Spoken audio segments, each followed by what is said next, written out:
Oh. Welcome home, Scotty boy.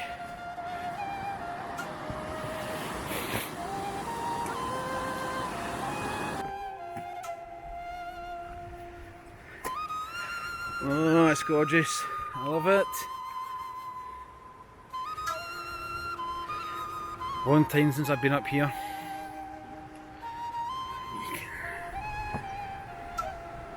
What a wonderful wee place. It always makes me smile, the West Highland Way, and I honestly urge people to do it. Go and do it.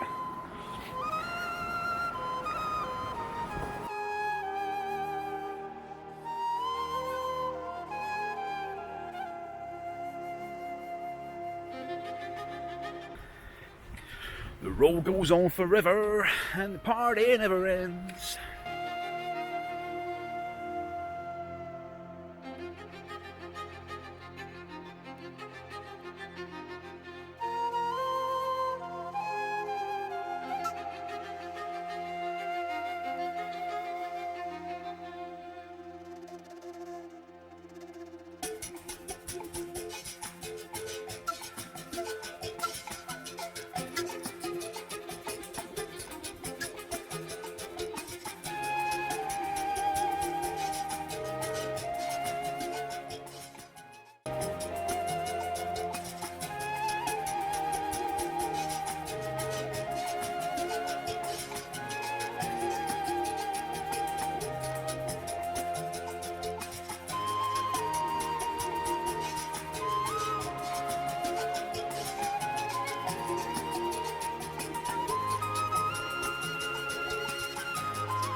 That's being up that big hill and being up that big hill and been there and done that.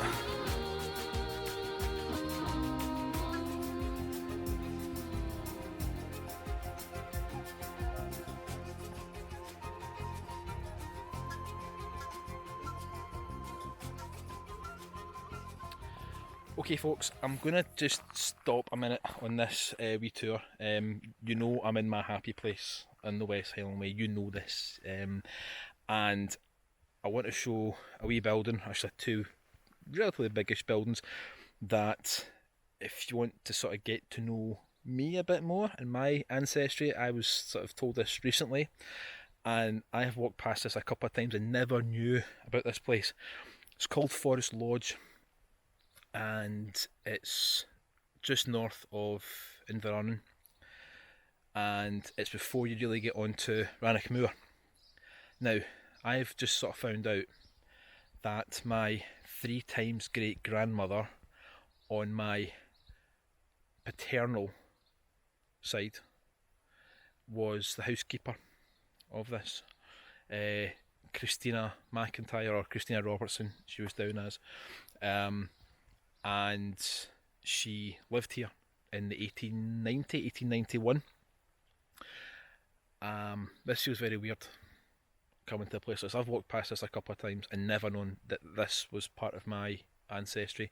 This was a place where my history sort of came from, and I don't know, like I don't know where to go with this because it's very weird.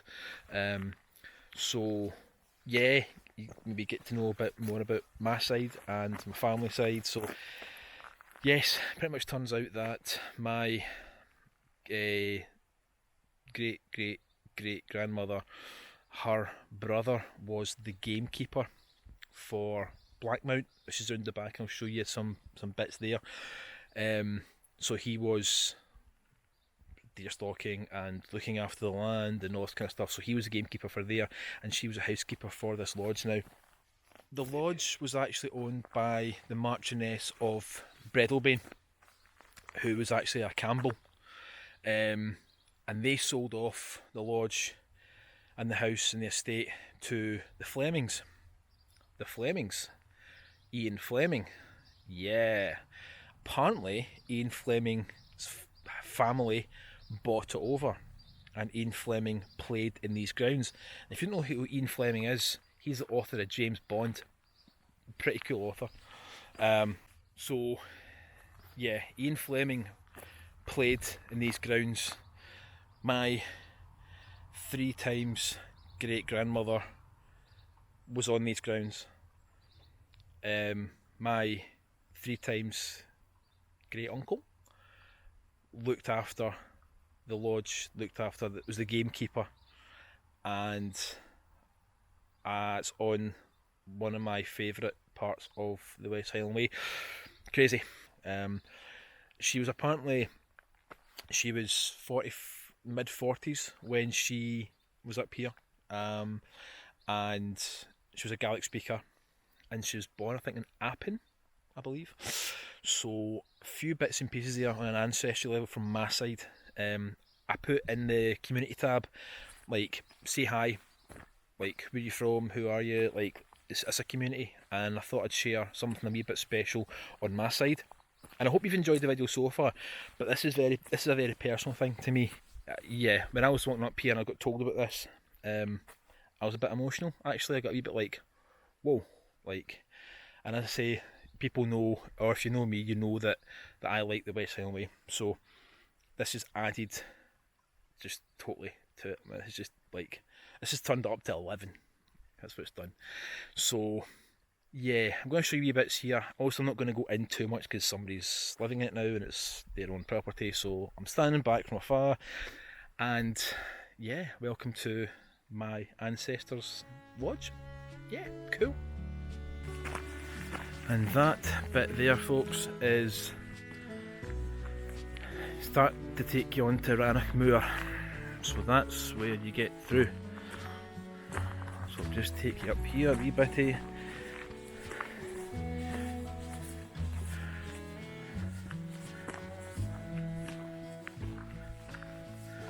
Drovers Road to Glencoe. So we're not going any further than this today, folks, but so that takes you on into Glencoe and further.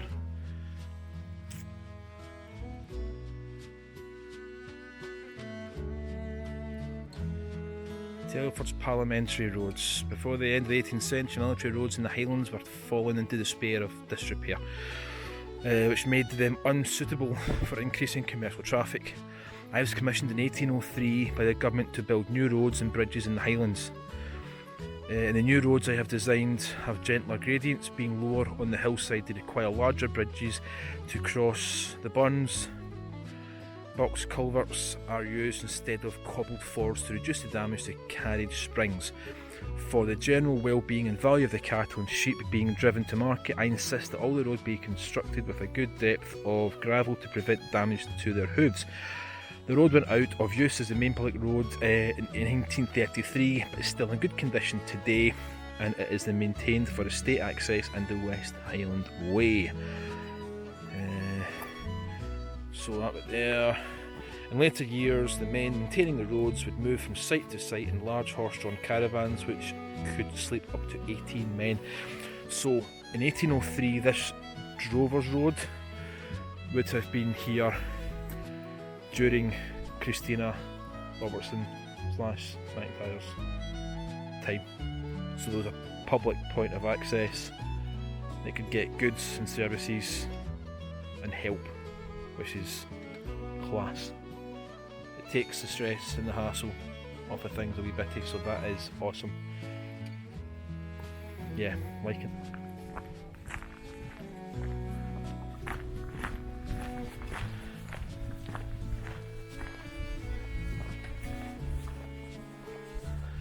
And that's the hunting lodge, folks. It's Forest Lodge.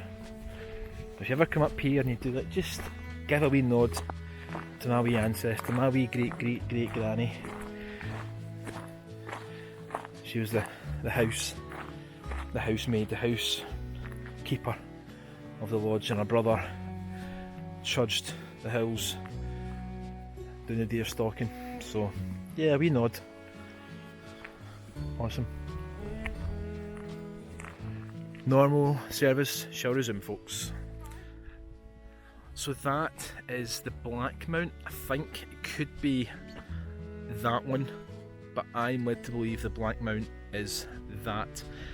If anybody that knows offhand about the hills and the bends and Munros, I know a couple of guys that would probably be able to tell me right off which one's which, but if that is the Black Mount, that is where my 3 times great grandmother's brother looked after. He was a gamekeeper for that up there and round the back, right up, and maybe part of that land as well, which wouldn't surprise me. That's cool. And we're talking late 1800s, 1890s, early 1900s here. So as I say, guys, when you're doing this, have a think and you remember you saw this and you know these people and characters, and yeah, I'm just blown away by this. I'm absolutely blown away by the ancestry on this. So yes, on with the show, folks. On with the show.